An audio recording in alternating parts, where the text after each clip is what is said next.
యేసయ్య నామమునకే మహిమ కలుగునుగాక. దేవుడు తన కార్యక్రమం చొప్పున ఈరోజు మనతో మాట్లాడునుగాక.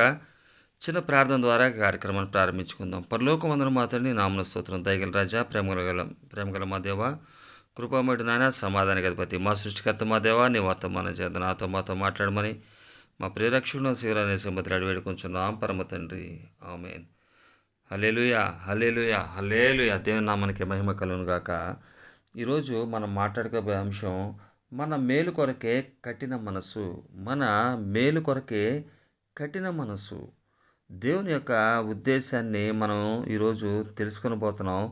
ఈ దేవుని యొక్క కనికరము, దేవుని యొక్క కృప, దేవుని యొక్క ప్రేమ ఏంటన్నది మనం తెలుసుకోబోతున్నాము. ఈరోజు రోమిలి రాసిన పత్రిక 11వ అధ్యాయము 1వ వచనం నుంచి చదువుతున్నాను.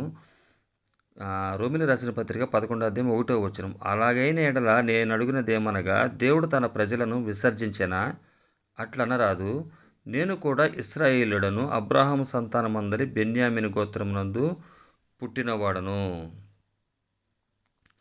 దేవుడు ఈ యొక్క సువార్త ద్వారా పౌలు గారిని ఎన్నుకోవడం జరిగింది. యూదుడైనటువంటి పౌలు గారు, ఇశ్రాయేలుడైనటువంటి పౌలు గారు, బెన్యామీన్ గోత్రానికి చెందినటువంటి ఈ యొక్క పౌలు గారు తన గురించి తెలియజేసుకుంటూ ఆయన ఈ సువార్తను గురించి ఏర్పాటు చేయబడినటువంటి పౌలు గారు ఇశ్రాయేల్ ప్రజలకిను అన్యజనులకు ఉన్నటువంటి ఆ యొక్క దేవుని యొక్క నడిపింపు ఏంటన్నది తెలియపరుస్తూ చెప్తున్నటువంటి మాటే 10వ అధ్యాయంలో ఉన్నటువంటి ఇశ్రాయేల్ రక్షణ గురించి ఆయన మాట్లాడుతూ ఆ సందర్భాన్ని అలాగే కొనసాగిస్తూ ఇక్కడికి వచ్చేసరికి ఈయన ఒక వ్యత్యాసమైనటువంటి ఈ యొక్క సందేశాన్ని మనకి తెలియజేస్తున్నారు. ఇక్కడ అలాగైన ఎడల నేను అడిగినది ఏమనగా, దేవుడు తన ప్రజలను విసర్జించెనా? అట్లనరాదు. నేను కూడా ఇశ్రాయేలుడను, అబ్రహాం సంతానమందలి బెన్యామీను గోత్రమునందు పుట్టినవాడను. తాను ముందెరిగిన తన ప్రజలను దేవుడు విసర్జింపలేదు. ఏలియాను గుర్చినటువంటి భాగములో లేఖనము చెప్పునది మీరెరుగరా? దేవుడు విసర్జించలేదు అని చెప్పటానికి ఏలియాను గుర్చినటువంటి భాగాన్ని ఆయన తీసుకుంటున్నాడు. ఆయన విసర్జింపలేదు. మనమే విసర్జించేవారిగా ఉంటున్నాం. దేవుని యొక్క సందేశాన్ని తెలియపరచాల్సినటువంటి విధంగా తెలియపరచట్లేదు, దాన్ని అనుసరించట్లేదు. దేవుడు ఎవరిని విసర్జించడు. దేవుడు ఎవరిని కూడా విసర్జించడు. కొంత చూసినట్లయితే ఇక్కడ తాను ముందెరిగిన తన ప్రజలను దేవుడు విసర్జింపలేదు. ఏలియాను గురించిన భాగంలో లేఖనము చెప్పునది మీరు ఎరుగరా అంటున్నాడు ఇక్కడ పౌలు గారు. అంటే ప్రజలను విసర్జించాడా అంటే ఈ యొక్క ఇశ్రాయేల్ ప్రజలను ఆయన విసర్జించలేదు. విసర్జించలేకపోవటానికి తనకు ఒక ఎగ్జాంపుల్గా ఆయన చూపిస్తున్నాడు. ఇక్కడ చూసినట్లయితే ఏలియాను గురించిన భాగంలో లేఖనం చెప్పినది మీరు ఎరుగురా అని అడుగుతూ, ప్రభువా, వారు నీ ప్రవక్తలను చంపిరి, నీ బలిపీఠములను పడగొట్టిరి, నేను ఒక్కడనే మిగిలి ఉన్నాను, నా ప్రాణం తీయజూచుచున్నారు అని ఇశ్రాయేలునకు విరోధముగా దేవుని ఎదుట అతడు వాదించుచున్నాడు. ఇశ్రాయేలుకు విరోధముగా దేవుని ఎదుట అతడు వాదించుచున్నాడు. అయితే 4వ వచనం, అయితే దేవోక్తి అతనితో ఏం చెప్తున్నది? బయలునకు మోకాళ్ళునని 7,000 మంది పురుషులను నేను శేషముగా నుంచుకొని ఉన్నాను. బయలుకి మోకాళ్ళునని 7,000 మంది పురుషులను నేను శేషముగా ఉంచుకొని ఉన్నాను. ఇక్కడ ఎంత కంపేర్గా కనపడుతుందో చూడండి. ఒక్క ఏలియా మాత్రమే మిగిలాడు, నేను ఒక్కడనే మిగిలాను. అక్కడ యెజబెల్ రాణి చాలామందిని చంపించేసింది, ఇంకా ఎవరూ లేరు, నేను ఒక్కడనే మిగిలాను, కాబట్టి ఇక నా ప్రాణం కూడా తీయజూచున్నారని చెప్పి దేవునితో చెప్తున్నాడు. నేడు సమాజంలో ఎలాగుందంటే పరిస్థితి, నేను లేకపోతే ఆ దేవుడికి పరిచయం చేసేవాడు లేడు అన్నట్టుగా అబద్ధాలు చెప్పేవాళ్ళు ఎక్కువైపోయారు ఈ మధ్య. నేనే దేవుడి కోసం నిలబడుతున్న వాడిని, నా మాటల ప్రకారమే మీరు జీవించండి, నేనే దేవునికి డైరెక్ట్గా దేవుని బిడ్డను, నేను నా ద్వారా తప్ప ఇంక ఎవరు కూడా మీరు ఎవరు కూడా ఈ దేవుడి గురించి తెలుసుకోలేరు. ఎక్కడికి వెళ్ళినా ఏ పాస్టర్లు చూసినా ఎవరిని చూసినా సరే మీకు ఏమనిపిస్తుంది అంటే, వాళ్ళకన్నా నేనే బెటర్ అనిపిస్తుంది, మీకు ఎక్కడికన్నా వెళ్ళండి, ఎక్కడికన్నా చూసుకోండి అన్నట్టుగా ఈరోజు చూసినట్లయితే పరిచర్యలు ఆ విధంగా ఉన్నాయి. ఏంటంటే దేవుడికి ప్రతి ఒక్క ప్రజల్ని వాడుకోవటం ఆయనకు తెలుసు. అందరూ కూడా ఆయన దృష్టిలో సమానులు. ఈ లోకంలో చూసినట్లయితే రాజకీయ నాయకులు సొంత పార్టీలు పెట్టుకొని తమ వారే లీడర్గా కుటుంబ సభ్యులే ఉంటూ గడుపుకుంటున్నటువంటి కాలంలో మనం ఉన్నాం. తెలుసు మనకి ఎంత. కానీ ఇది దేవుని పని. దేవుని నడిపించే చేత దేవుడి చేత నడిపింపబడుతున్నటువంటి ప్రజలం మనం. దేవుడు ఎన్నుకున్నటువంటి ప్రజలు, దేవుని పని మీద ఉన్నటువంటి వారం, దేవుని పని చేయాల్సినటువంటి మనం చేస్తున్నది ఏంటంటే, ఏలియా ఏమంటున్నాడంటే, ప్రభువా వారు నీ ప్రవక్తలను చంపేశారు, నీ బలిపీఠములను కూడా పడగొట్టిరి, నేను ఒక్కడనే మిగిలి ఉన్నాను అంటున్నాడు. ఇక నా ప్రాణం తీసి చూస్తున్నారు, నిన్ను కాపాడటానికి, నీ యొక్క సువార్త చెప్పడానికి నేను ఒక్కడిని ఎంత శ్రమిస్తున్నాను, ఎంత కష్టపడుతున్నాను. నా కష్టాన్ని చూసావా, నేనే ఎంతో చేశాను. కానీ ఎక్కడ చూసినా సరే దుర్బోధకులు, ఎక్కడ చూసినప్పటికీ కూడా అందరూ కూడా ఇదిగా ఉన్నారు. నేను చూడు, నా బలం చూడు, నా చేత నువ్వు చేయించిన కార్యాలు చూడు, నా గొప్పతనం చూడు. అయితే నేను ఇంకా నన్ను కూడా చంపాలని చూస్తున్నారు. యెజెబెల్ రాణి చూస్తుంది. ఈ విధంగా చూస్తే చంపేస్తే కనుక నీ పరిస్థితి ఏంటి దేవుడా అంటున్నాడు. నేడు మనం చూసినట్లయితే నేడు ఇది క్రైస్తవ సంఘాల్లో తాండవం ఆడుతుంది. ఇష్టం వచ్చినట్టుగా మనుషులు ఏం చేస్తున్నారంటే, నేనే గొప్పోడిని, నేను నా కుటుంబం గొప్ప, నా ప్రాంతం గొప్ప, నేనే గొప్ప, ఇక మీకు నాకన్నా గొప్పోడు ఎక్కడా కనబడ్డు, నేనే గొప్పగా ఉన్నాను, ఇక నా ద్వారానే యేసుక్రీస్తు వారిని మీరు చూడగలరు, లేకపోతే దేవుడే లేడు. పైకి చెప్పరు, పైకి అనరు, కానీ చేసేదంతా కూడా ఆ విధమైనటువంటి ఏలియా మనలాంటి స్వభావం గలవాడే అని క్రొత్త నిబంధనలో రాయబడినటువంటి సందర్భం మనకు తెలుసు. ఏలియా కూడా మనలాంటి స్వభావం గలవాడే. మనలో ఉన్నటువంటి మనిషిలో ఉన్నటువంటి ఈ యొక్క తత్వం మనకి అర్థమవుతుంది. దీన్ని బట్టి ఏలియా ఏం చెప్తున్నాడు, నేను ఒక్కడనే మిగిలాను, మొత్తం వాళ్ళు ప్రవక్తలు అందరిని చంపేశారు, ఇంకెవరూ లేరు అని ఏలియా దేవుడి దగ్గర అంటున్నప్పుడు ఆయన అంటున్నటువంటి మాట, అయితే దేవోక్తి అతనితో ఏం చెప్తున్నది, బయలునకు మోకాళ్ళునని 7,000 మంది పురుషులను నేను శేషముగా నుంచుకొని ఉన్నాను. బయలుకంట మోకాళ్ళు ఉండలేనటువంటి వాళ్ళు 7,000 మంది ఉన్నారంట. హల్లెలూయా. నేను శేషముగా నుంచుకొని ఉన్నాను. ఇక్కడ 2 సందర్భాలని ఈ 11వ అధ్యాయంలో, రోమీయులకు రాసిన పత్రిక 11వ అధ్యాయంలో 2 సందర్భాలని చూపిస్తున్నాడు ఆయన. 2 సందర్భాల్లో ఒకటి ఏంటంటే ఏలియా, అలాగే దేవుడు బయలుకు మోకాళ్ళు ఉన్నటువంటి 7,000 మంది పురుషులను శేషంగా ఉంచుకున్నట్లుగా, అంటే ఇశ్రాయేల్ ప్రజలుగా రిప్రజెంటేషన్ తోటి ఇశ్రాయేల్ ప్రజల యొక్క రాయబారిగా ఏలియా ఒకడు మాత్రమే కనబడుతున్నాడు. ఎందుకంటే ప్రవక్తలను చంపించేసింది కదా, అందరూ లేరు, ఇంకా నేను ఒక్కడనే మిగిలాను, దేవుడికి ఇంకెవరు లేరు అనుకుంటుంటే దేవుడు చెప్తున్నటువంటి మాట, 7,000 మంది నేను ఉంచుకున్నాను, వాళ్ళు ఉన్నారు, శేషంగా మిగిలి ఉన్నారు, మిగతా వారు ఉన్నారు, పరీక్షింపగా మిగిలిన వారు వీళ్ళంతా. అంటే చాలా ఆయన పరీక్షించి పరిశీలించి జాగ్రత్తగా ఒక సాధనంగా ఆయన ఉంచుకున్నాడు. కానీ ఇంత భక్తుడైనటువంటి ఏలియాకు కూడా తెలియదు అది. దేవుని యొక్క పనిలో తన యొక్క గొప్పతనమే అనుకుంటున్నాడే కానీ 7,000 మంది యొక్క జనం ఉన్నారని చెప్పి దేవుడు పురుషుల్ని శేషంగా ఉంచుకుని ఉన్నాడనే సంగతి తెలియదు. అలాగే ఈ యొక్క పౌలు గారు ఇక్కడ చెప్తున్నటువంటి మాట ఏంటంటే, దేవుడు వారిని విసర్జించెనా అంటే విసర్జించలేదు. ఇశ్రాయేలు ప్రజలను ఆయన విసర్జించలేదు. ఏలియాని గురించిన భాగంలో మీరు చూడండి, ఏలియా దేవునితో నడిచాడు. ఏలియా కూడా దేవుడితో పాటు దేవుడు సుడిగాల ద్వారా ఆయన వెళ్ళిపోతాడు ప్రాణంతోనే. కానీ దేవుని యొక్క ప్రేమ చూడండి. ఈ యొక్క ఏలియా ఏమనుకున్నాడు, గర్భపడ్డా కూడా ఆయన దేవుడు తీసుకుని వెళ్ళిపోయాడు. అట్లాగే ఆత్మతో మనిషిగా ఉన్నాడు శరీరంతో. ఆయన మరి శరీరంతో వెళ్ళాడో ఆత్మతో వెళ్ళాడో మనకు తెలియదు, కానీ సుడిగుండంలో ఆయన వెళ్ళిపోయినట్టుగా మనకు కనబడుతుంది. అంటే అక్కడ ఏలియాని చూస్తే మనకేం గుర్తు రావాలంటే, ఇశ్రాయేల్ ప్రజలు ఇక్కడ మోకాళ్ళునని 7,000 మందిని, బయలుకు మోకాళ్ళు ఉన్నటువంటి 7,000 మంది అంటే ఇది అన్యజనులుగా మనం తీసుకోవాలి. అంటే అన్యజనుల్ని శేషంగా దేవుడు ఉంచుకున్నాడు. మనం చూసినట్లయితే ఆ యొక్క యూదా జాతిలో నుంచి కూడా చిగురుగా యేసుక్రీస్తు వారు రావటం జరిగింది. ఆ చిగురుగా వచ్చినటువంటి యేసుక్రీస్తు వారికి ఇక్కడ శేషంగా ఉన్నటువంటి వారిని గురించి మనం యోచించకూడదు. దీన్ని కంపేర్ చేయకూడదు.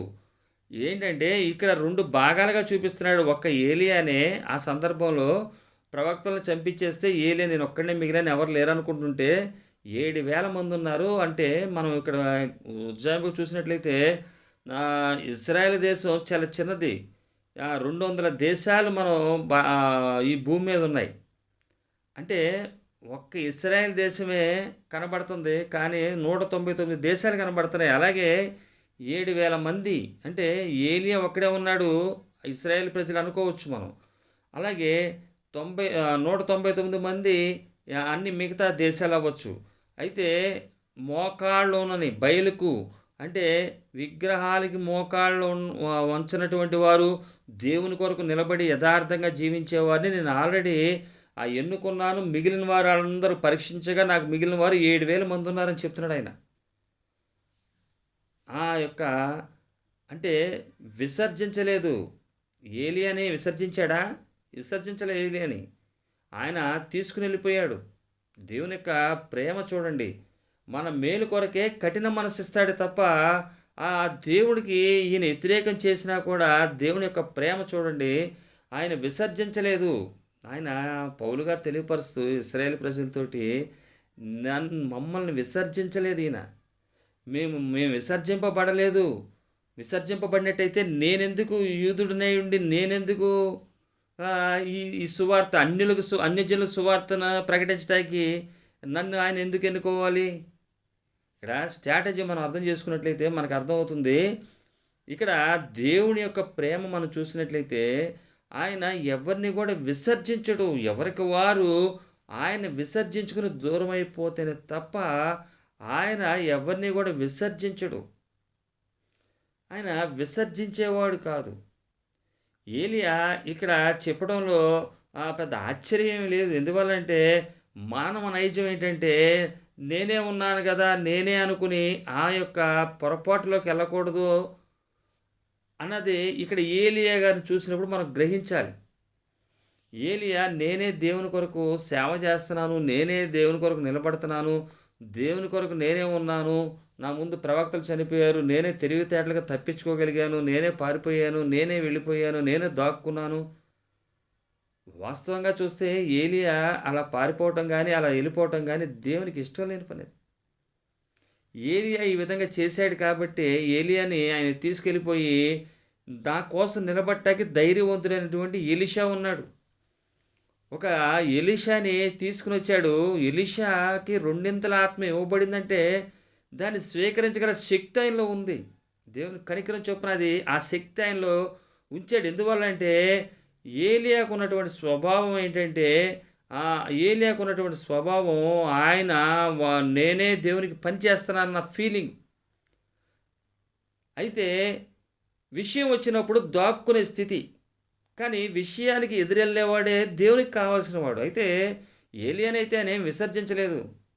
ఏలియా నువ్వేమీ ఇదవనవసరం లేదు, నువ్వేమీ కంగారు పడనవసరం లేదు, నీ గురించి నేనైతే నిన్ను ఎన్నుకున్నాను, అయితే నీవు మాత్రం నేను ఎన్నుకున్న దానికి తగిన విధమైనటువంటి చేయట్లేదు, అయినప్పటికీ కూడా నీకు నీవే నేను గొప్ప నువ్వు అనుకుంటున్నావు కాబట్టి నీవు గొప్పతనంగా అనుకుని నువ్వు అనుకుంటున్నావేమో, కానీ దానికి తగ్గట్టుగా 7,000 మందిని నా దగ్గర ఉన్నారు, నీకు అది అవకాశం ఇచ్చాను, కానీ అవకాశాన్ని నువ్వు ఇంకా సద్వినియోగం చేసుకుని ఎంతో ఘనకార్యాలు పూనుకొని చేయవలసిన వాడు అయి ఉండగా నీవు యెజెబెల్ రాణి నీ ప్రాణం తీస్తాను, రేపు ఈ టయానికి లేకుండా చేస్తాననే పాటికి నువ్వేం చేసావు?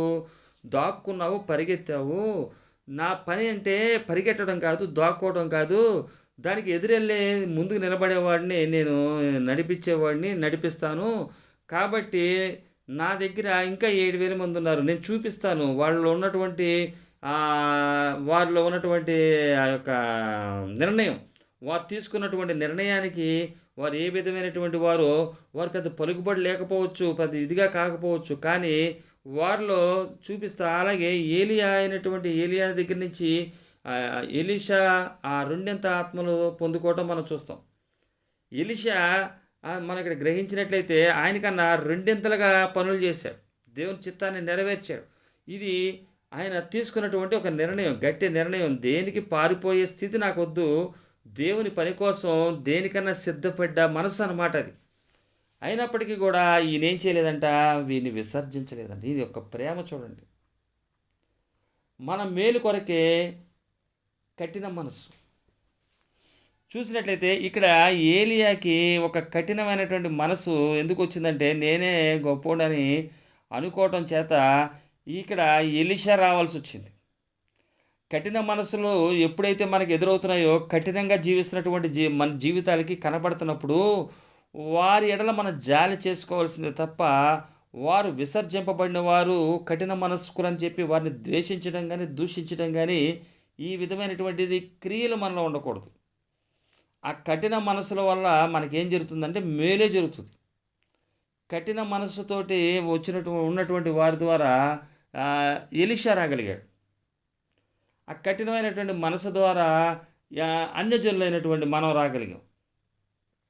అయితే ఇక్కడ కఠినమైనటువంటి మనసుతోటి ఆయన జీవించి, అలాగే ఆయనే నేనే గొప్పవాడిని అన్నట్లు అంతా ఆయనే అంటే పైకి కనబడకపోయినప్పటికీ ఇక్కడ మాటతో కనబడిందే కానీ ఆయన ఉద్దేశము క్రియలు ఈ విధమైనటువంటి దేవుని ఎదుట జరిగి ఉంటాయి. మనకి సింపుల్గా రాయబడింది ఏంటంటే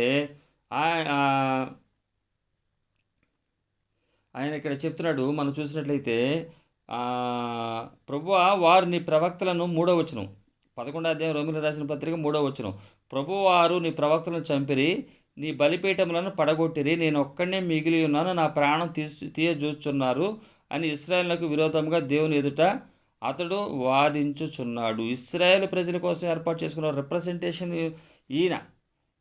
ఈ ప్రవక్త అయితే నేను లేకపోతే ఇంక లేరు అన్నట్టుగా మాట్లాడితే, ఇంక నేనే దిక్కు అన్నట్టుగా మాట్లాడితే, అయితే దేవోక్తి అతనితో ఏం చెప్తున్నది, బయలుకు మోకాళ్ళని 7,000 మంది నా దగ్గర శేషంగా ఉన్నారు అని.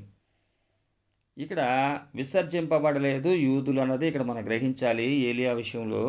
అలాగే మోకాళ్ళు అన్నటువంటి 7,000 మంది ఆ యొక్క అన్యజనులు ఉన్నారని చెప్పి ఈ యొక్క పత్రిక రాస్తూ ఆ యొక్క పౌలు గారు వివరిస్తున్నాడు. అలాగే 5వ వచనం కూడా మనం చూసినట్లయితే, అలాగనే అప్పటి కాలమందు సైతము కృప యొక్క ఏర్పాటు చొప్పున శేషము మిగిలి ఉన్నది. హల్లెలూయా. అలాగుననే అప్పటి కాలమందు సైతము, అప్పటి కాలమందు కూడా సైతము అంటే ఇప్పటి కాలం కాదంటే ఈ రోమీలకు రాసిన పత్రిక సమయంలోనే కాదు, అప్పటి కాల సైతం కూడా ఏర్పాటు చొప్పున శేషం మిగిలి ఉంది. పరీక్షింపబడ్డవారు మిగిలే ఉన్నారు, అప్పటికి కూడా ఉన్నారు కృప యొక్క ఏర్పాటు చొప్పున. ఇప్పుడు కాలమే కాదు, అప్పుడు కూడా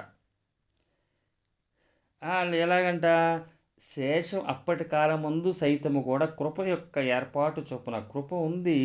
ఆ కృప చేత వాళ్ళు ఏమయ్యారు, శేషం మిగిలి ఉంది.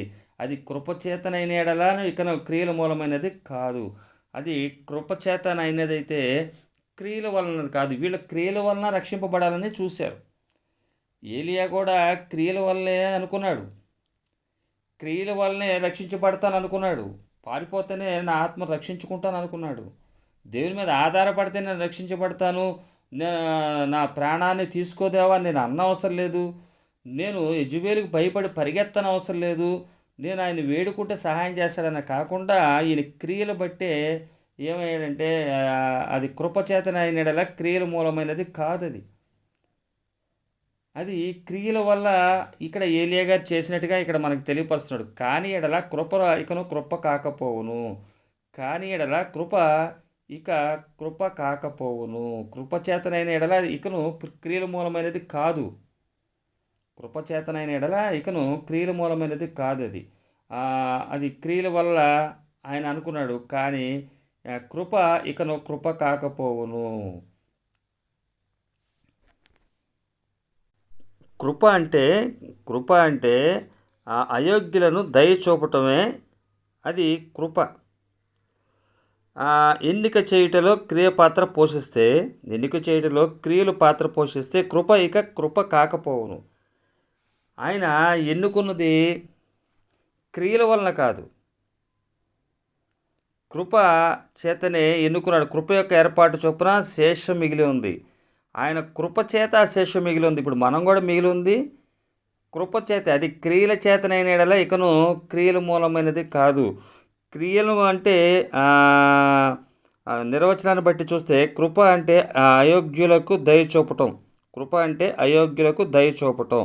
ఎన్నిక చేయుటలో క్రియ పాత్ర పోషిస్తే ఎన్నుకుంటాం విషయంలో, అంటే ఈ యొక్క 7,000 మందిని ఎన్నుకునే విషయంలో క్రియలు పాత్ర పోషిస్తే, అంటే ఆయన ఈ క్రియలను బట్టి కాకుండా ఆయన కృపచేతే ఆ రోజునే ఆ బయలునకు మోకాళ్ళు ఉన్నటువంటి 7,000 మందిని ఆయన ఎన్నుకున్నాడు. అంటే కృపచేత వాళ్ళను కూడా ఆయన సిద్ధపాటు చేసుకున్నాడు అని మనకి ఇక్కడ అన్యజనుల్ని ఉద్దేశించినట్టుగా ఇక్కడ కనబడుతుంది. అది కృపచేతనైన యెడల ఇక క్రియల మూలమైనది కాదు. అది క్రియల వల్ల కాదది. అప్పుడు కృప ఇకను కృప కాకపోవును. అంటే దయ చూపించడం దయ కాకపోవును. అలాగైనా ఏమగును, ఇశ్రాయేలు వెతికినది అది వారికి దొరకలేదు, ఏర్పాటు నొందిన వారికి అది దొరికెను. తక్కిన వారు కఠిన చిత్తులైరి. ఇక్కడ 3 రకాల మనుషులు మనకు కనబడుతున్నారు. 3 రకాల జనాలు. ఇశ్రాయేలు వెతుకున్నది ఏదో అది వారికి దొరకలేదు.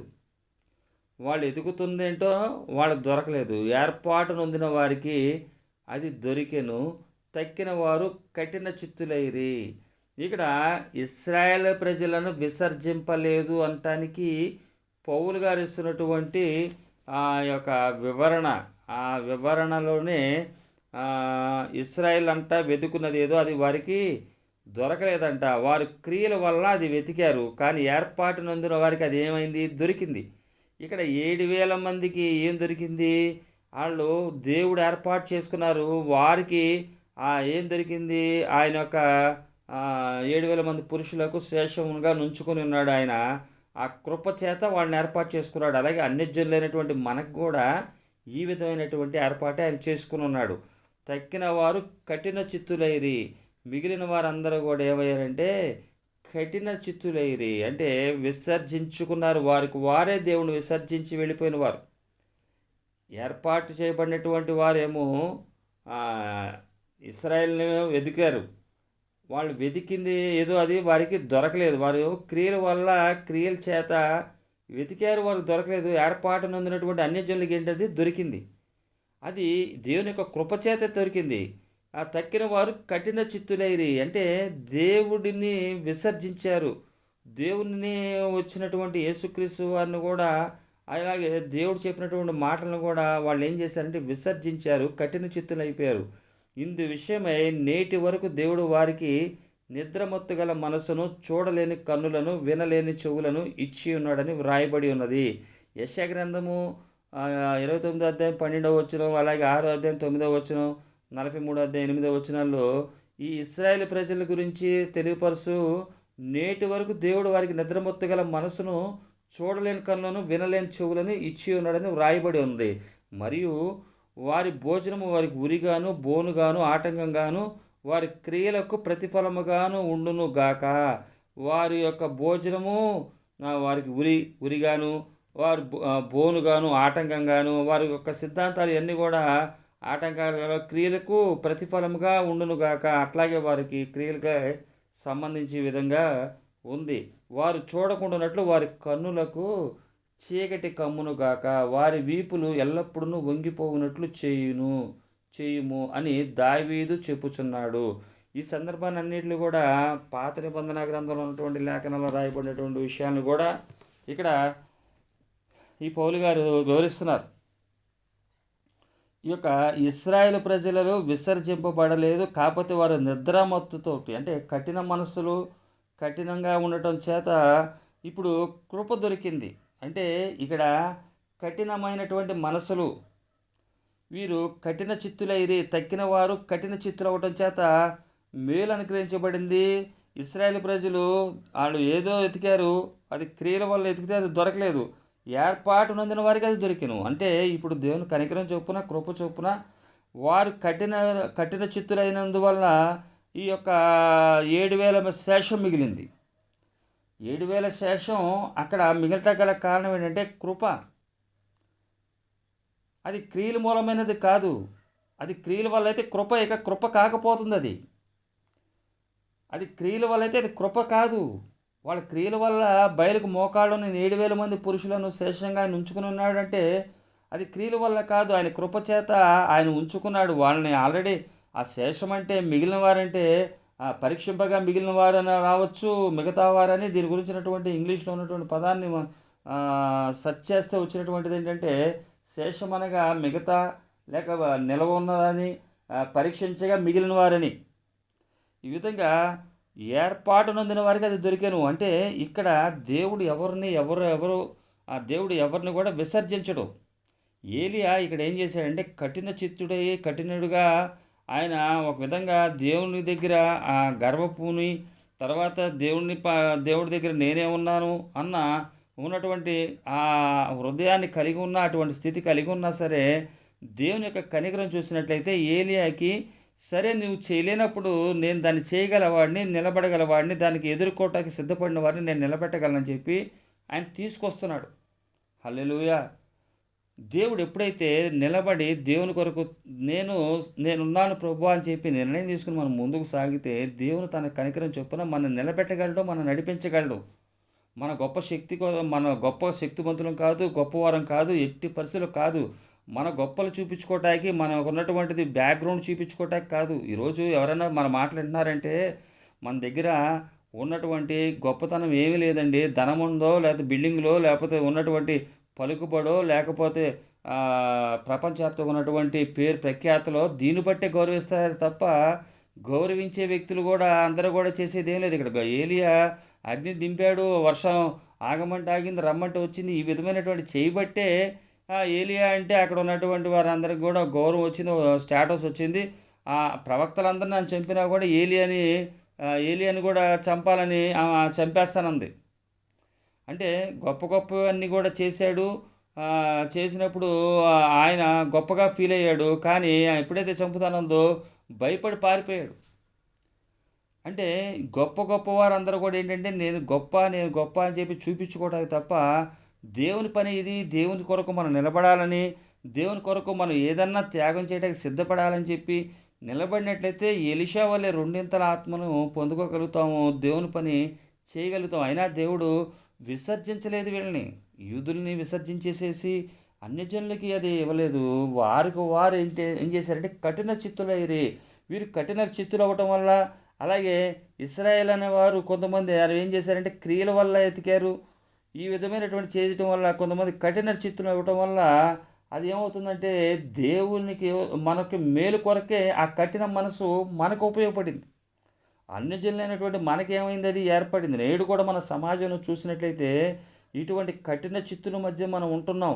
కఠినమైనటువంటి మనస్సు కలిగినటువంటి వారు, ప్రేమకు స్థానము లేదు, నీతికి స్థానము లేదు, దేవుని యొక్క మాటకి లోబడే తత్వం లేదు, దేవుని యొక్క మాటను అనుసరించే యొక్క ప్రేమ లేదు, దేవుని ప్రేమ చూపించే ఆలోచన లేదు. నేను ఒక్కడనే ఉన్నాను, నేనేం చేయలేని పనులు నా వల్ల అవ్వదు, నేను ఏదైనా చేయగలిగితే ఇక్కడ వరకే చేయగలుగుతాను, ఇదే చేయగలుగుతానని చెప్పి నిలబడే స్థితిలో ఉన్నప్పుడు దేవుడు అంటాడు, నేను విసర్జించలే కానీ నువ్వేం చెయ్యి, నీ పని వేరేవాడికి అప్పచెప్పు అంటాడు. నేను చెప్పింది చేయమని నీకు తెలియపరిచినప్పుడు తెలియపరచాలి. నా గొప్ప కోసం నేను చెప్తానని చెప్తే ఏలియా వలె గొప్పగా అయిపోయినప్పుడు, పరిస్థితి యెజెబెల్ లాంటి ఎదురైనప్పుడు ఎంతో గొప్పగా వాడబడిన ఏలియా పారిపోతే ఎవరికి అవమానం అది? అయితే దేవునికి అవమానం వచ్చిందని చెప్పి దేవుడేమీ కాదనలేదు. సరే, నా కృప చేతే నేను 7,000 మంది మోకాళ్ళు ఉన్నటువంటి ఉన్నారు, నా కొరకు నిలబడే వాళ్ళు ఉన్నారు, నేను వారిని ఎన్నుకున్నాను, వారిని పరీక్షించాను, వారిని చూశాను, వారికి నా కృప అది క్రియల వల్ల కాదు, అది నా యొక్క కృప చేతే అది జరిగింది. ఈరోజు ధైర్యంగా మనం దేవుని పని చేయాలి. అది అది ఈ లోకంలో ఏదో అయిపోతామని చెప్పి భయపడిపోయే స్థితి అయితే ఎలీషాలు రావటం జరుగుతుంది. ఇది అప్పుడు ఏమవుతుందంటే మన మేలు కొరకే కఠిన మనసు, అంటే ఇటువంటి కఠినమైనటువంటి మనసు కలిగిన వారిని చూసినప్పుడు దేవుడు అన్యాయస్తుడు కాదు, కృప అనుగ్రహించేవాడని చెప్పి మనం గ్రహించగలిగిన వారమై ఉండి క్రీస్తు యందు మనం ముందుకు సాగాలి. దేవుని ఏర్పాటు నొందినటువంటి వారికి అది దొరికింది. అది దేవుడు ఏర్పాటు చేసినటువంటి వారికి దేవుని ఎడల ప్రేమ కలిగిన వారికి దేవుని కొరకు ఆ, ఏ స్థితికైనా నేను నడవగలను, నేను నడుస్తాను, నన్ను నిలబెట్టు దేవా అని చెప్పి ఆయన మీద ప్రేమ చూపించినప్పుడు దేవుడు ఈ విధమైనటువంటి స్థితికి తీసుకెళ్లే పరిస్థితి ఉంది. కాబట్టి కఠిన చిత్తులైనటువంటి వారి వల్ల ఇది అనుగ్రహించబడింది. అంతేగాని యూదా ప్రజల్ని, ఇశ్రాయేల్ ప్రజల్ని ఆయన ఏమి విసర్జించలేదు అని పౌలు గారు చెప్తున్నాడు. పౌలు గారికి ఆ యొక్క ఇశ్రాయేల్ ప్రజలు అందరూ కూడా రక్షించబడాలని చెప్పి, రక్షణ పొందాలని చెప్పి 10:1 చెప్తున్నటువంటి మాట, నా సహోదరులారా ఇశ్రాయేలు రక్షణ పొందవాలని నా హృదయాభిలాషయు వారి విషయమై నేను దేవునికి ప్రార్థన అయి ఉన్నదండి. వాళ్ళ గురించి ఎంతో ప్రేమ, సహోదరుల పట్ల ఉన్నటువంటి ప్రేమ చూపిస్తూ దేవుడు చెప్పింది వాస్తవమే. దేవుని వాక్యాన్ని నేను ఇక్కడ వివరిస్తున్నాడు. తన సహోదరుల పట్ల ఉన్న ప్రేమ ఉంది. అన్ని జనులకి దేవుడు చూపించే ప్రేమను చూపించడానికి ఈయనకి ప్రేమ ఉంది. అయితే అందరి విషయమై దేవుడు ఎవరిని ఆయన విసర్జించడు. ఎవరికి వాళ్ళే దేవుని మాటను అంగీకరించక విసర్జించి పోయి వెళ్ళిపోవడమే తప్ప దేవుని మాట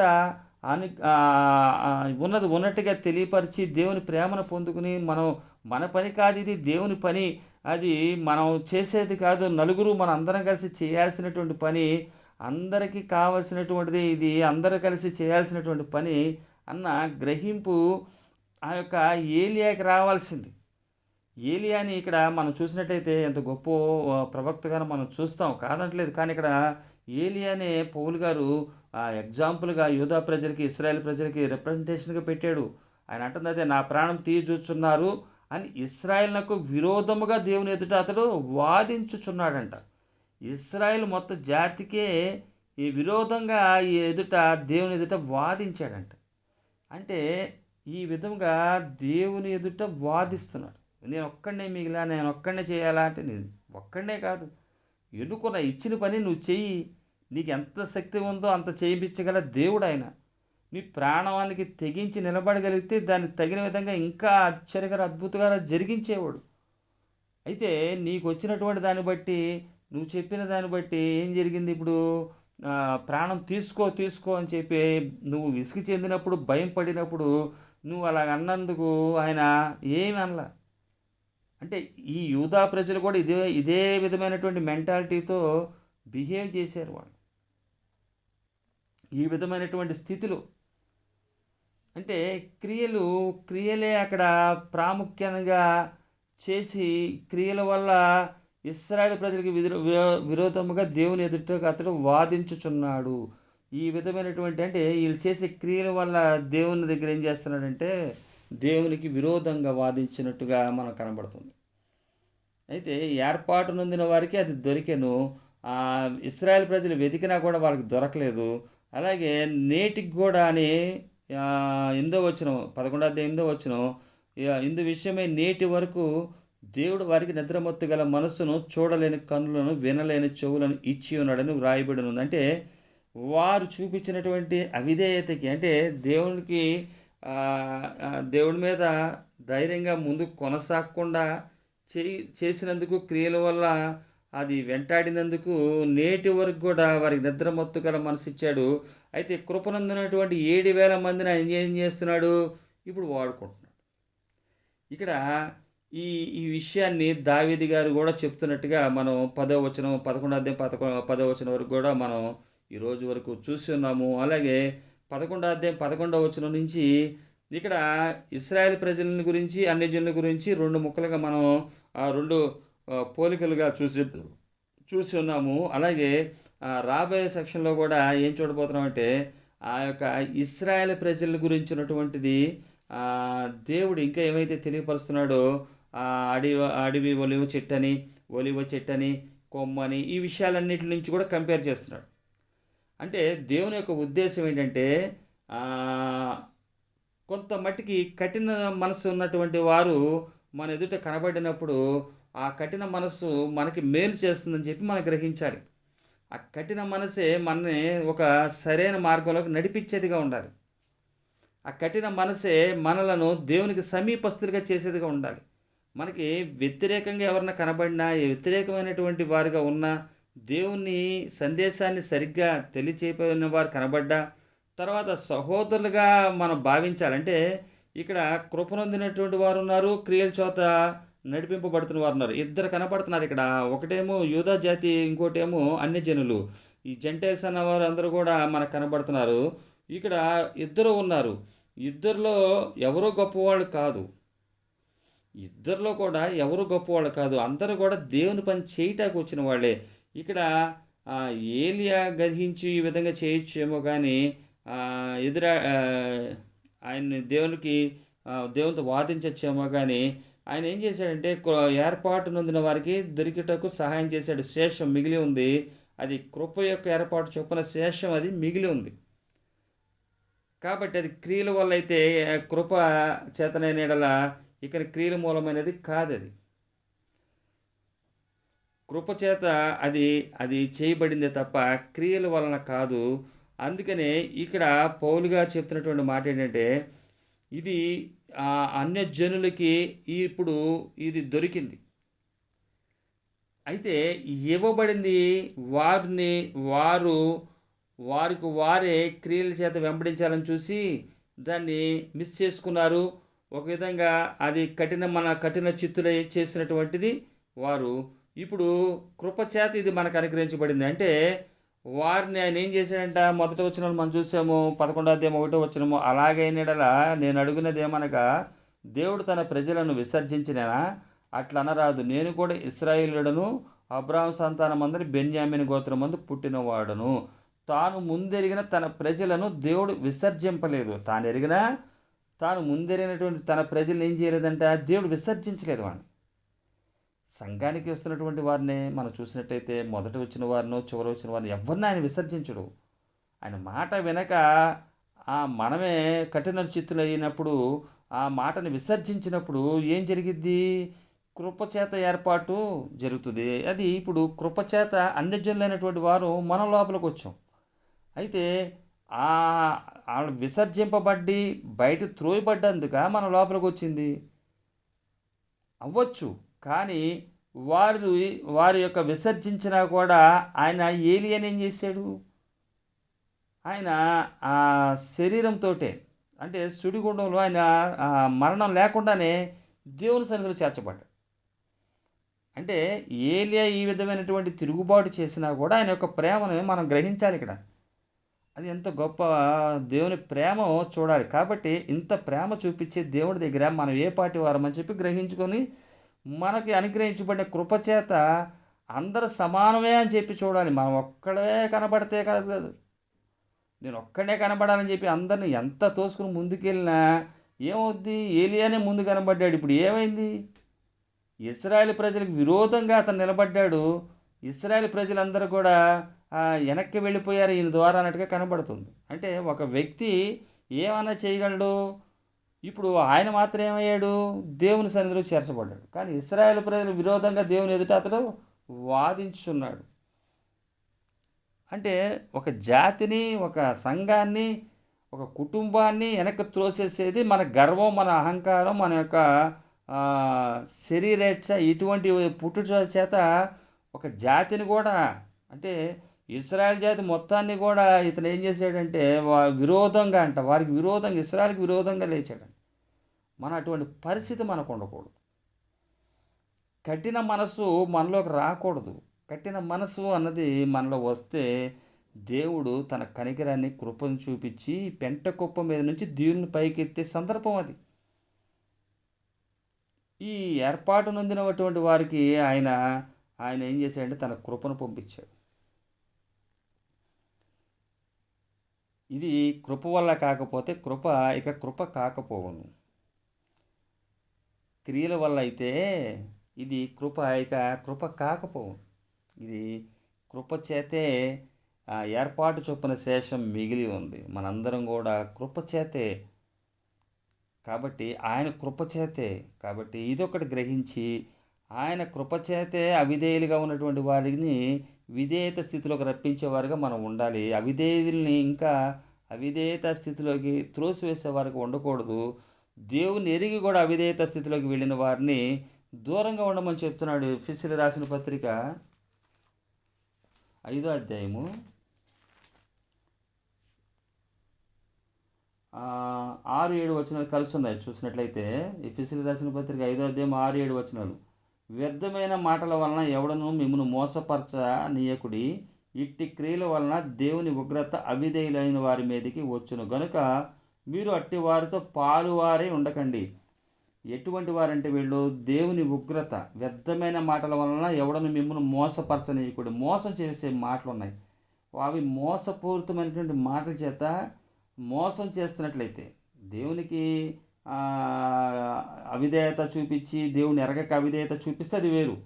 కానీ దేవుని ఎరిగి కూడా ఆ వ్యర్థమైన మాటల వలన మోసం చేస్తారు. మోసం అంటే లాభం పొందుకోవడం కోసం, ఏదోటి పొందుకోవడం కోసం దానికి తగిన విధమైన మాట. ఇట్టి క్రియల వలన దేవుని ఉగ్రత అవిధేయులైనటువంటి వారి మీదకి వచ్చును. దేవుని ఉగ్రత వస్తుంది అవిధేయులైనటువంటి వారికి. అంటే దేవుని వాక్యాన్ని సరిగ్గా గ్రహించకుండా దాన్ని వ్యర్థమైన మాటల చేత మోసం చేసినట్లయితే, దేవుని మాట చెప్పేది ఒకటి చేసేది ఒకటైతే అటువంటి వారు ఏం చేయాలంట, దేవుని ఉగ్రతకు అవిధేయులైన వారి మీదకి వచ్చును గనుక మీరు అట్టి వారితో పాలువారే ఉండమాకండి. అటువంటి వారితో స్నేహం చేయమాకండి, అట్టి వారితో కలిసి తిరగమాకండి. సహోదరులు అని చెప్పేసి దేవుడి మాటలు వక్రీకరించిన, దేవుడి మాటల్ని తప్పుగా మాట్లాడినా, దేవుడి మాటలు మోసపూరితంగా చెప్పినా కూడా వీళ్ళ దగ్గరికి వెళ్ళమాకండి అని చెప్పి ఎఫెసీయులకు ఖచ్చితంగా రాస్తున్నాడు ఈయన.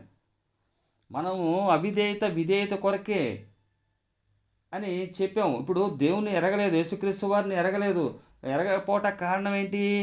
వారికి గుడ్డితనం కలిగిస్తుంది ఈ లోకపు దేవత. కాబట్టి వారి గుడ్డితనం కలిగిస్తున్నటువంటి దాన్ని మనం ఏం చేయాలి?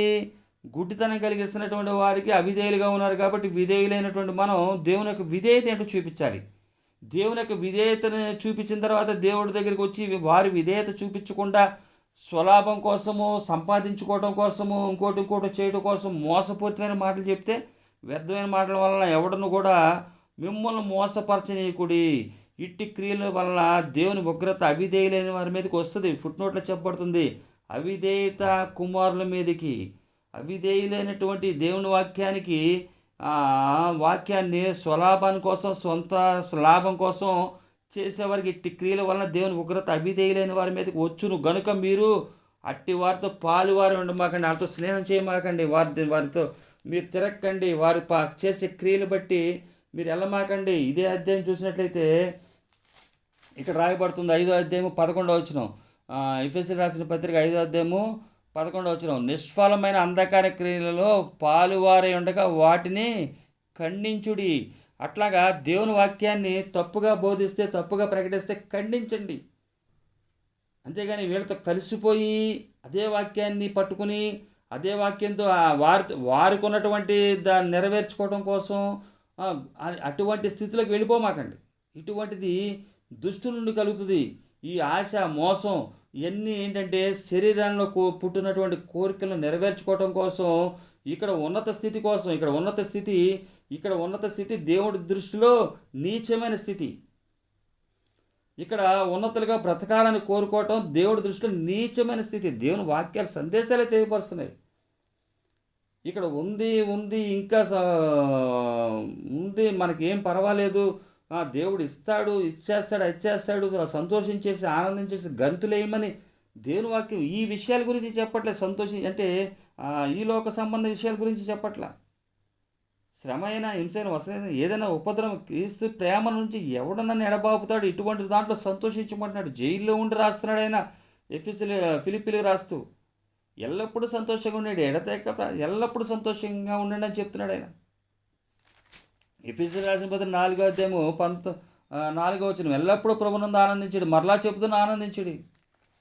ఎల్లప్పుడూ మనం ఆనందించాలి ప్రభునందు. ఆయన జైల్లో ఉండి ఆనందించమని చెప్తున్నాడు.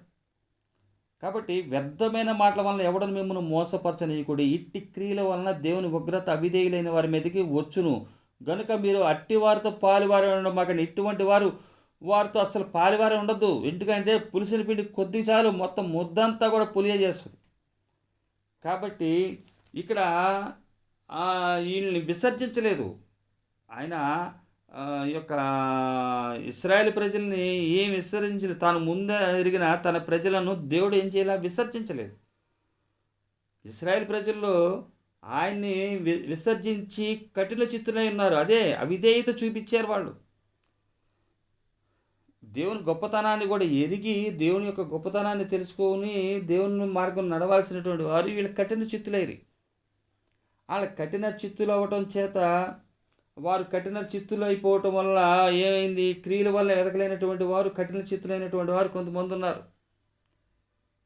ఈ విధమైనటువంటి వారిని ఆయన కొంతమందిని ఆయనే నిద్రమత్తు దానికి అప్పచెప్పేశాడు. వాళ్ళు ఈ ఈ కఠిన చిత్తుని వల్ల ఏమైందంటే కృప అనుగ్రహించబడినటువంటి వారు రావడం జరిగింది. ఇక్కడ 11వ అధ్యాయం రోమీయులకు రాసిన పత్రిక 10వ వచనం వరకు ఇక్కడ ఒక 2 సందర్భాలని మనం చూస్తున్నాం. అది కూడా ఏలియా విషయంలో జరిగినటువంటి సందర్భాలనే దేవుడు ఇశ్రాయేల్ ప్రజలను విసర్జించలేదంటాకి దేవుని యొక్క కృప యొక్క ఏర్పాటును చొప్పున శేషం మిగిలి ఉండటం, ఈ 2 విషయాలు మనకు చూపించాడు. అలాగే 11వ అధ్యాయం 11వ వచనం నుంచి ఉన్నటువంటి వచనాల్లో 20 మిగిలిన వచనాల్లో నెక్స్ట్ భాగంలో మనం ఈ యొక్క వివరణనే చూద్దాం. దేవుడు తన కనికరం చొప్పున ప్రేమమయుడైనటువంటి దేవుడు మనందరం కూడా ఒకటిగా ఉండి పనిచేయాలన్నదే దేవుని యొక్క కోరిక, దేవుని యొక్క ఏర్పాటు, దేవుని యొక్క నడిపింపు. అయితే మనందరం కూడా శరీరంలో ఒక శిరస్సు అయినటువంటి దేవునికి అవయవములు. ప్రతి ఒక్కరికి ఒక పని మనకు ఉండాలి. ఒకటే నేనే గొప్పగా కనబడాలి అనుకోవటం దేవుని దృష్టిలో నచ్చనటువంటి విషయం. ఇక్కడ మన ఏలియా గారిని చూస్తే అర్థమవుతుంది. ఈ యొక్క ఇశ్రాయేల్ ప్రజలు కూడా మేమే గొప్ప అని చెప్పి వారు సంకలు ఎగరేసుకున్నటువంటి స్థితి ఇది. ఆ ఏలియా గారు అటువంటి స్థితిలో ఏమవ్వాల్సి వచ్చిందంటే వెళ్ళిపోతాను అంటే గొప్పవాడిని నేనే ప్రభువా, వారిని ప్రవక్తను చంపిరి, నీ బలిపీఠములను పడగొట్టిరి, నేను ఒక్కడనే మిగిలి ఉన్నా.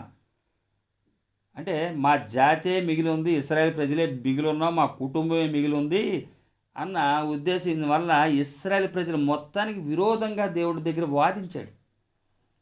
ఇటువంటి స్థితి చూసినప్పుడు దేవుడు వారిని విసర్జించలేదు.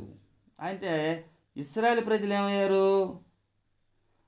వాళ్ళకి విరోధంగా ఈయన మాట్లాడినా కూడా ఈయన క్షమించాడు. ఆ యొక్క దేవుని ప్రేమను ఎరిగిన వారే ఈ యొక్క ఏర్పాటు కృపచేత ఉన్నవారు కూడా గ్రహించుకోవాలి. అక్కడ ఇశ్రాయేల్ ప్రజలు గ్రహించినా కూడా ఆయన వదిలిపెట్టలేదు.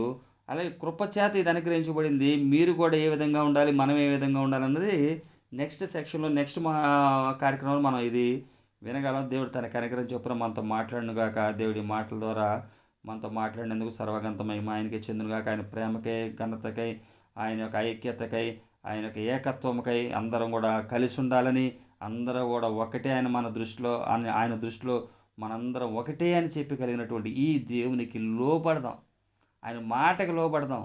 మనం ఎవ్వరం కూడా గొప్పవాళ్ళం కాదు. ఎవరి కాళ్ళకి అవకాశాలు లేక అంతే తప్ప అవకాశాలు కల్పించుకోవాలి కాదంట్లా. కల్పించుకోవాలంటే కల్పించుకోవచ్చు, కానీ అది కల్పించుకున్నట్టే ఉంటుంది. ఆయన ఇచ్చే అవకాశం ఉంటుంది. ఇటువంటి కఠిన చిత్తులు ఎదురైనప్పుడు, కఠిన మనసు ఉన్నటువంటి వారు ఎదురైనప్పుడు మనకు మేలు జరుగుతుందంటే ఆయన ఏం చేస్తున్నట్లే, ఆ కృప అనుగ్రహిస్తున్నట్టే. కృప అనుగ్రహించినప్పుడు ఏం జరుగుతుందంటే ఆ కృప అనుగ్రహం పొందుకున్నటువంటి మనము వారు పడిపోయిన స్థితిని గ్రహించుకుని వారు వలె మనం ఉండకుండా ఉండటకు, కఠిన చిత్తులై ఉండకుండా దేవుని యొక్క ఉద్దేశాన్ని తెలియపరిచే వరకు మనం ఉండాలనేది దేవుని యొక్క ఉద్దేశం. దేవుడు తన కనికరం చొప్పున మాట్లాడిన మాటలకి ఆయనకి గంతమై చెందునుగాక. చిన్న ప్రార్థన ద్వారా ఈ కార్యక్రమాన్ని ముగిద్దాం. పరలోకమందున మా తండ్రి నామమున స్తుతులు. అయ్యా దయగల రాజా, ప్రేమల మా దేవ, పరిశుద్ధుడా తండ్రి, నా దేవా తండ్రి, మా దేవా తండ్రి, నాయన నీ యొక్క ప్రేమకై స్తోత్రం, నీ కరుణకై స్తోత్రం, జాలికై స్తోత్రం. నా ప్రభా, నీ యొక్క ప్రణాళిక, నీ యొక్క ఇది దేవా తండ్రి, మీ అందరం కూడా దేవా తండ్రి నీలో సమానంగా ఉండాలని, అయా శిరస్సుగా యేసుక్రీస్తు వారి నుంచి దేవా సర్వ శరీరంగా మమ్మల్ని నుంచి ఉన్నావు. ఏ భాగమైనా మాకైతే తెలియదు, కానీ నాయన ఏ భాగంలో ఉన్నప్పటికీ కూడా విధేయత కలిగి మేము జీవించాలని నువ్వు కోరుతున్నావయ్యా. నాయన ఎంత అవిధేయత మాటలు ఏలియా నుంచి వచ్చినప్పటికీ కూడా విధేయత నువ్వే చూపించి నా ప్రభా ఆ ఏలియాకి భయపడిపోయిన స్థితిలో, కంగారు పడిపోయిన స్థితిలో నాయన నీవు ఏం పర్వాలేదు అని చెప్పేసి ఆయన శరీరంతో ఉండగానే నాయన దేవతండి నాయన మరణం లేకుండానే తీసుకుని వెళ్ళు. అంటే ఎంత గొప్ప దేవుడు నాయన తండ్రి. దేవా నీకే స్తోత్రం. ఇది అయితే ఇంకొక దానికి నేను వాడుకుంటా. అయితే గ్రహించాడు, కానీ అవిధేయత చూపిస్తే అది అవిధేయత అయితే ఏమవుతుందంటే ఉగ్రత అవిధి లేని వారి మీదకి వస్తుంది. ఉగ్రతను తెచ్చుకోకుండా ఒక అవిధేయత చూపించి ప్రజలు ఈ యొక్క ఇశ్రాయేలు ప్రజలు వేరే విధంగా అంటే విరోధంగా వాదించినప్పుడు ఇశ్రాయేలు ప్రజలకైతే ఏం కానప్పటికీ కూడా నా ప్రభా ఏలి అని నువ్వు ఒక విధంగా చూసినట్టయితే శరీరంతోనే తీసుకున్నావు. అయితే ఏలియాలో మరి ఈ అవిధేయత లేకుండా పిరికితనం కలిగి ఆ పని చేస్తున్నాడు. అయితే పిరికితనంతో చేసినప్పటికీ కూడా నాయన అది వేరేవాడికి అప్పచెప్పావు, అది కృపచేత 7,000 మంది నాకున్నారు అని చెప్పి అది కృపచేత శేషం మిగిల్చావు. అలాగే మా ప్రభా నీకు అసాధ్యం అంటే ఏం లేదయ్యా, నీకు సమస్తము సాధ్యము. మా ప్రభా మేము అవిధేయత స్థితిలో ఈ లోకంలో గురుడితనం కలిగిస్తున్నప్పుడు నాయన విధేయులైనటువంటి వారు చెప్పినటువంటి వాక్యానికి విధేయత చూపించి నీ సన్నిధికి వచ్చినప్పుడు అవిధేయులుగా నీ వాక్యాన్ని తప్పుగా ప్రకటించి తప్పుగా దాన్ని అనుసరించి తప్పు మార్గంలో నడిపించాలని చూసినప్పుడు నా ప్రభు అవిధేయులైన వారి మీదకి ఉగ్రత వస్తుందని చెప్పావు. దేవుని ఉగ్రత వస్తుందన్నావు. నా ప్రభు ప్రతి మాటని మేము క్షుణ్ణంగా పరిశీలించుకుని పరిశుద్ధాత్మదేవ మాట్లాడేటప్పుడు చెప్పేటప్పుడు గ్రహించుకుని మాట్లాడటం సాయం చేయండి. మా మాటలు కాదండి, ఇవి మీ మాటలు. మా ప్రభా ఇందులో ఈ చెప్పే ఉద్దేశంలో ఏదైనా పొరపాటు ఉండొచ్చేమో, కానీ నా ప్రభా మేము అవిధేయులుగా అందరిని మార్చాలని కాదు, విధేయులుగా మార్పు చెందాలని, విధేయులైనటువంటి వారు మరీ విధేయత కలిగి మనము క్రీస్తు యొక్క శరీరాల్లో ఉన్నటువంటి భాగాలని గుర్తెరగాలని సహోదరులకు, స్నేహితులకు, బంధువులకు నాయన ఈ కార్యక్రమం వింటున్న ప్రతి ఒక్కరికి కూడా ఈ విధమైనటువంటి ఉద్దేశం కలగాలి. మా ప్రభా నీ చేతిలో మేము ఒక సాధనంగా వాడబడాలి. నా ప్రభా నాశనం చేసేవారుగా కాదు తండ్రి. నాయన నీ చేత మేము ఉన్నత స్థితిలోకి ఉండేవారుగా ఉండాలి తండ్రి. నాయన నీ కృప ఎల్లవేళ మాకు ఉంచండి, సహాయం చేయండి. నీ సన్నిధిలో వెళుతూ నడిపించమని ఇంతవరకు నీ సందేశం ద్వారా ఎంతో గొప్ప సందేశాన్ని నాకు కూడా తెలియపరచు. అందుకు నీకే గంత మహిమ చెల్లిస్తూ నా ప్రభా నువ్వు చూపించినటువంటి ఈ ప్రేమకు దేవ తగిన విధంగా నడువుటకు పరిశుద్ధాత్మదేవ సహాయం చేయండి. నీ సన్నిధిలో వేళ మాతో నడిపించమని మా ప్రియరక్షణ నరసింహరావు సింహతులు అడివేడు కొంచెం పరమ తండ్రి. ఆమేన్. హల్లెలూయా, హల్లెలూయా, హల్లెలూయా. సర్వగంత మహిమ యేసుకే చెందునుగాక. ఆమేన్. Thank you.